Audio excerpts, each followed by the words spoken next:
Students, welcome to Balkrishna classes. आज हम सीखने वाले हैं स्टैंडर्ड 10 मैथ्स 1 का chapter number 1 linear equation in two variables. इसमें आज हम प्रैक्टिस सेट 1.3 ये इसमें से क्वेश्चन नंबर 3 के 5 और 6 ये दो लास्ट क्वेश्चन हम आज सॉल्व करेंगे।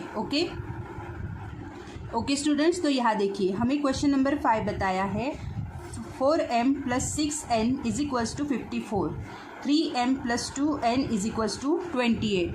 ये दोनों इक्वेशन हमें क्रैमर्स रूल्स से सॉल्व करने हैं। ठीक है, तो देखिए सबसे पहले हम क्या करते हैं कि ये दोनों इक्वेशन अपने ओरिजिनल फॉर्म में है या नहीं, मतलब ax + by = c इस फॉर्म में है या नहीं, तो हाँ है, ये दोनों इक्वेशन अपने ओरिजिनल फॉर्म में है। तो इसे लिख लीजिए 4m + 6n = 54। ये हो गया हमारा फर्स्ट इक्वेशन। 3m + 2n = 28, ये है सेकेंड इक्वेशन। अब ये दोनों इक्वेशन हमने लिख लिए। अब हम इसका क्या करेंगे, डिटर्मिनेंट निकालेंगे। डिटर्मिनेंट की वैल्यू d = क्या करते हैं हम, जो m के साथ अपने कोएफिशिएंट है, m के साथ जो कोएफिशिएंट आए हैं उसको लिख लेते हैं यहाँ पर 4, 3, और n के साथ जो कोएफिशिएंट है उसके वो लिख लेते हैं 6 और 2, ये लिख लिए। अब हम इसका क्रॉस मल्टीप्लाई करेंगे। ठीक है, क्या करना है, 4 × 2 - 6 × 3। ओके, सो 4 2 जार क्या होगा, 4 2 जार 8 - 6 3 जार 18, 8 - 18 क्या होता है, ये हो जाएगा 10 -10। तो इस तरह से हमने d निकाल लिया। d क्या आ गया, -10। ओके, तो हमने d निकाल लिया। अब हम निकालेंगे dx। ठीक है, ओके स्टूडेंट्स, तो हमें अब क्या निकालना है, dx निकालने के लिए हम क्या करते हैं, dx निकालने के लिए सबसे पहले हम इक्वेशन देखते हैं। ये m के साथ आए हैं कोएफिशिएंट और ये n के साथ आए हुए कोएफिशिएंट, और ये है कांस्टेंट। तो हम m की जगह पर पहले कांस्टेंट लेंगे। कांस्टेंट क्या है, 54 28। ओके, तो यहाँ लिख लीजिए, कांस्टेंट लिखते हैं 54 और 28। अब n की जगह पर क्या लिखना है, n की जगह पर उसके जो भी कोएफिशिएंट आए हैं वो वैसे के वैसे ही लिखने हैं, 6 और 2। ओके, तो लिखिए यहाँ पर 6 और 2। अब हम इसका क्रॉस मल्टीप्लाई करेंगे। क्या करना है, 54 × 2 - 6 × 28 इस तरह से। अब क्या होगा, 54 2 जार क्या आएगा, 108 - 28 6 जार 168 ऐसे आएगा। ठीक है, तो इसका आंसर क्या आएगा, 108 - 168, तो इसका आंसर आएगा -60। ओके, तो dx क्या आ गया हमारा, dx = -60। इस तरह से हमने dx निकाल लिया। अब हमें निकालना है dy। ओके, तो dy निकालते हैं। dy निकालने के लिए हमें जो m के साथ जो भी कोएफिशिएंट आए हैं उसको वैसे ही लेना है, और n की जगह पर हम लेंगे कांस्टेंट। ठीक है, तो लिखिए m के साथ जो भी कोएफिशिएंट आए हैं उसको वैसे ही लिखना है, 4 और 3, और n की जगह पर हमें कांस्टेंट लेने हैं 54 और 28 इस तरह से।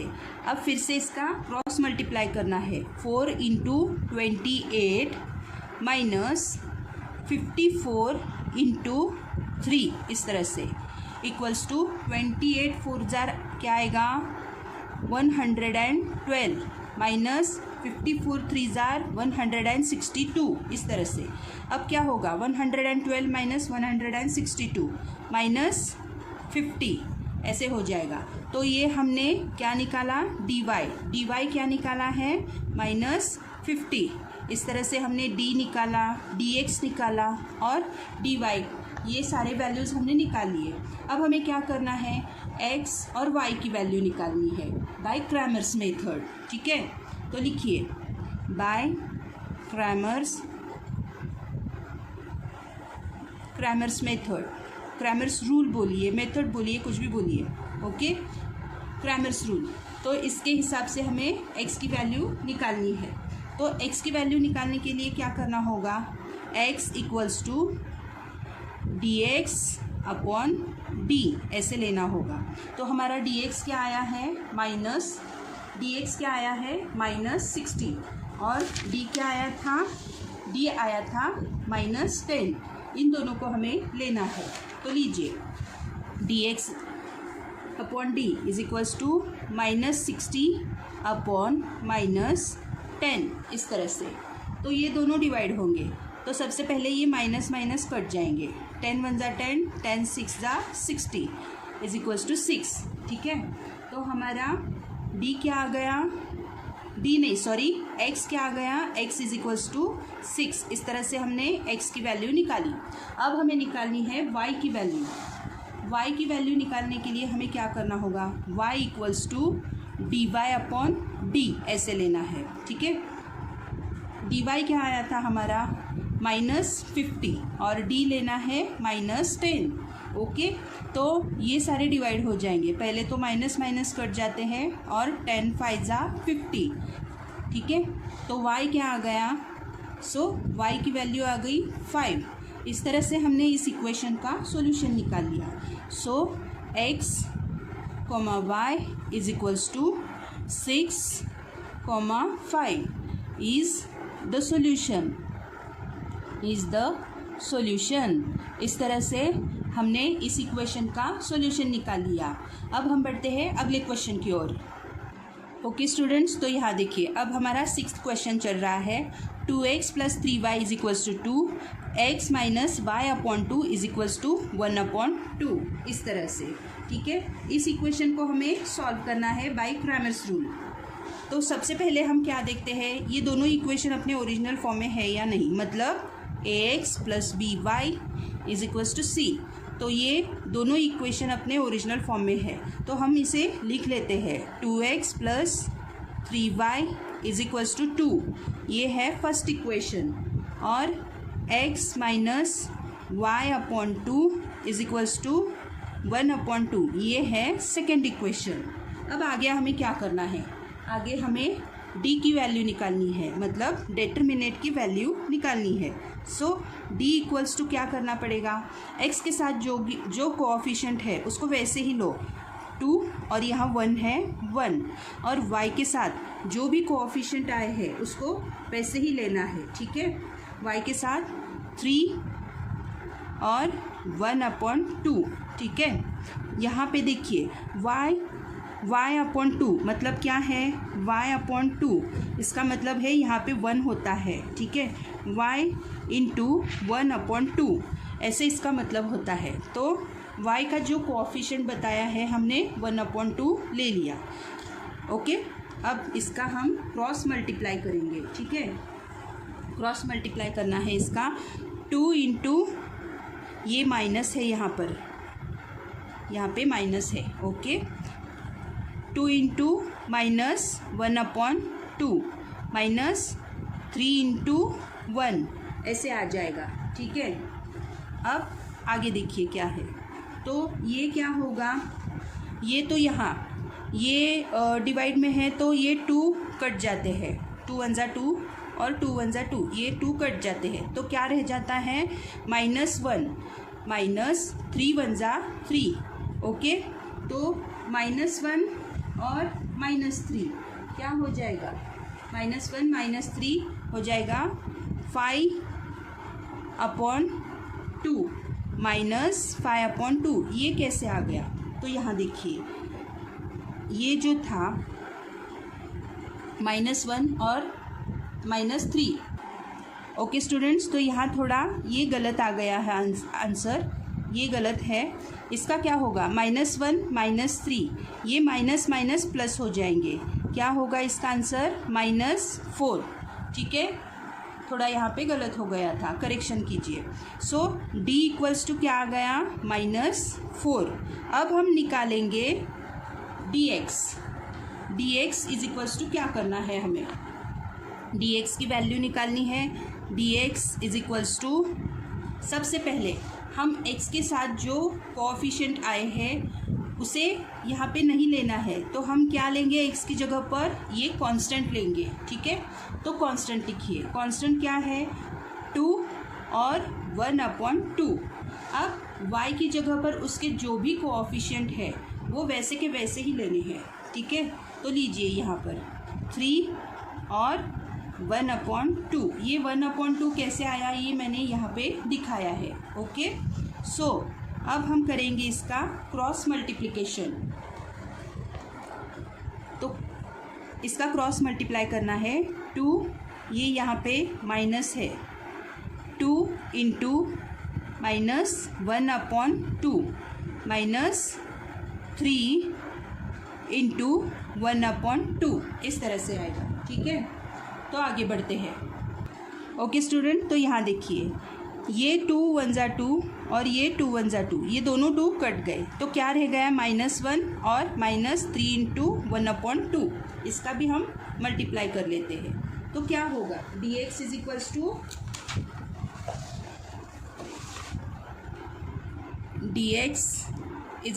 क्या होगा, dx इज इक्वल्स टू 1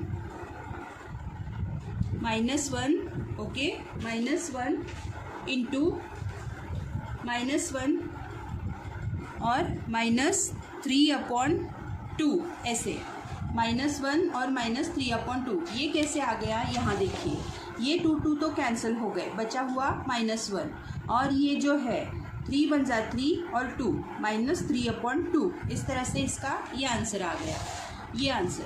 अब यहाँ देखिए, यहाँ पे हमें क्या दिखाई दे रहा है कि यहाँ पे -1 है और -3/2 है, तो ये जो है ये मिक्स फ्रैक्शन है। अब हम इसको सिंपल सा फ्रैक्शन बना देते हैं। इसको क्या करना है, 2 1 जा 2, हम ऐसे करते हैं सिंपल, थोड़ा साइन हटाते हैं इसका, तो ये होगा 2 1 जा 2, 2 + 3/2 इज इक्वल्स टू 2 + 3 हो जाएगा 5/2, और लास्ट में हम इसका साइन दे देंगे। ठीक है, तो ये क्या आएगा, dx इक्वल्स टू, इसका आंसर आएगा -5/2, इस तरह से।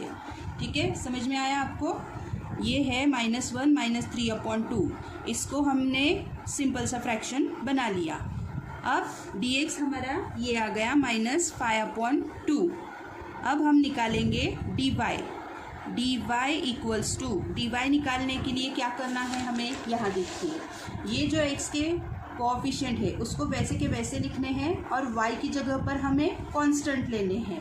ठीक है, तो लिखिए यहाँ पर x के जो कोएफिशिएंट है लिख लीजिए 2 1, और y की जगह पर हमें y की जगह पर हमें कांस्टेंट लिखना है 2 और 1/2, इस तरह से। ठीक है, अब फिर से इसका क्रॉस मल्टीप्लाई कीजिए, 2 into 1/2 minus 2 into 1/2 minus 2 into 1। सो ये क्या होगा, 2 1 जा 2, 2 1 जा 2, ये तो कट गए, तो यहाँ क्या रह गया है 1 माइनस 2 1 जा 2, तो 1 - 2 क्या हो जाएगा, 1 - 1, ग्रेटर नंबर साइन। ठीक है, इस तरह से हमने dy निकाल लिया। dy क्या आया, -1। अब हमें निकालनी है x और y की value by Cramer's method. By Cramer's rule, x is equals to क्या करना है हमें, dx/d। ओके, तो हमारा dx क्या आया, -5/2, और d क्या आया था, पीछे देखिए d क्या आया था हमारा, -4। ठीक है, -4, तो यहाँ पे -4 लेना है। अब यहाँ पे ध्यान दीजिए, ये -4 है, इसके नीचे डिनोमिनेटर 1 रहता ही है। आप सबको पता ही है, ठीक है। इसके नीचे डिनोमिनेटर रहता है। अब यहाँ हम इसको क्या करेंगे कि -5/2 ये डिवाइड में है, रेसिप्रोकल हो जाएगा इसका मल्टीप्लाई, -1/4 ऐसे हो जाएगा। ये कैसे आ गया, ये डिवाइड में था, इसका रेसिप्रोकल किया तो ये मल्टीप्लाई में उल्टा हो गया, ठीक है। रेसिप्रोकल किया मतलब ये उल्टा किया।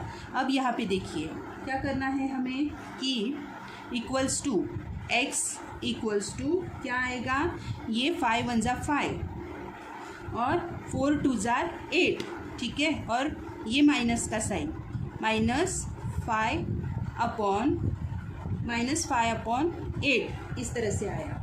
ये आ गई x की वैल्यू, ठीक है। अब हमें निकालनी है y की वैल्यू। y इक्वल्स टू क्या करना है, y इक्वल्स टू dx/d। सो नहीं, यहाँ पे dy करना है, सॉरी, यहाँ पे क्या करना है dy।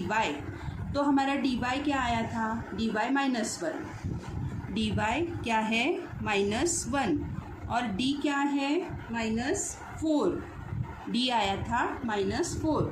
तो ये डिवाइड होते हैं, सबसे पहले तो माइनस माइनस कट हो जाएंगे, ठीक है। तो क्या बचा 1/4। तो y की वैल्यू क्या आ गई, सो y की वैल्यू आ गई 1/4। इस तरह से हमने इस इक्वेशन का सॉल्यूशन निकाल लिया, ठीक है। तो यहाँ लिखिए x, y इक्वल्स टू -5/8 -5/8, 1/4, ठीक है। ये इसका सॉल्यूशन आ गया, इज द सॉल्यूशन।